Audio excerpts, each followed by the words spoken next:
तो बच्चों, आज मैं आपको सुनाने जा रही हूँ पेटू पंडित की कहानी। तो एक गांव में एक पंडित जी रहते थे। नाम था पंडित विष्णुकांत। पर पूरे गांव में वो मशहूर थे पेटू पंडित के नाम से। कारण भाई पंडित जी की भूख ऐसी कि भगवान भी माथा पकड़ ले। मंदिर में भोग लगता, भगवान के लिए प्रसाद चढ़ता, जैसे ही सबकी आंखें बंद होती, जय जयकार हो, भोग स्वीकार हो, पंडित जी की थाली में सबसे पहले प्रसाद उतर जाता। गांव वाले कहते, पंडित जी, भगवान से पहले प्रसाद कौन खा जाता है? पंडित जी मुस्कुराते, अरे भाई, मैं तो भगवान का सेवक हूँ। सेवक को सेवा में ही आनंद मिलना चाहिए। रिश्तेदारों के यहाँ पंडित जी का बुलावा पड़ता तो लोग पहले से ही अनाज का जुगाड़ करने लगते। एक बार तो एक काका बोले, अरे सुनती हो, पंडित जी आ रहे हैं, अन्न भंडार बढ़वा लो, वरना शादी क्या, बारात क्या, चिड़िया भी भूखी लौट जाएगी। हाँ भाई, पंडित जी की बेटी की शादी।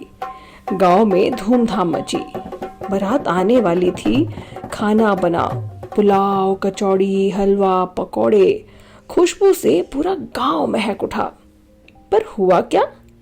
बारात आई ही नहीं थी और पंडित जी पहुंच गए रसोई में। पंडित जी बोले, अरे बारातियों को भूखा थोड़े ही रहना चाहिए। पहले मैं चख लेता हूँ, कहीं नमक कम हुआ तो। और ये कहते कहते आधा खाना साफ। बाराती आए तो पत्तल में बचा बस अचार और पापड़।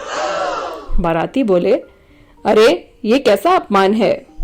गांव वाले बोले, अपमान नहीं भाई, ये तो पेटू पंडित की कृपा है, कृपा। फिर क्या हुआ?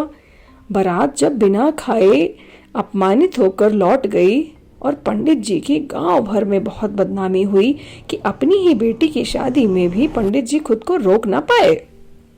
गांव के बुजुर्गों ने पंडित जी को समझाया, पंडित जी, पेट का लालच इंसान को कहीं का नहीं छोड़ता। भगवान का प्रसाद हो या मेहमान का भोजन, बांटना सीखो और सीमित खाना सीखो, जितना कि शरीर को जरूरत है। तभी स्वाद और आशीर्वाद दोनों मिलते हैं।